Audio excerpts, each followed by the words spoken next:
Oi galerinha, aqui mais um videozinho aqui pra vocês, galera. Aqui essa porca aqui é da primeira cria, galera. Olha, aqui um porquinho fidel, os outros tá no chiqueiro.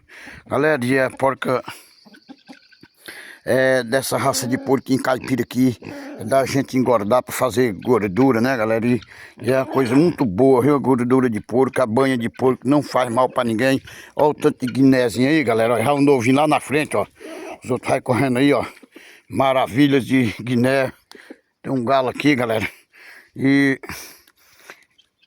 eu tô fazendo aqui esse vidinho aqui. E quero falar pra vocês, galera, que o quilo de porco aqui na minha região aqui tá 20 ele abatido. E tá a 20 ou a 10 ele vive, do jeito que ele tá aqui no cabelo, né? Pois é, galera, esse foi o vídeo. Até o próximo. Se Deus quiser, vai querer com certeza. Tchau.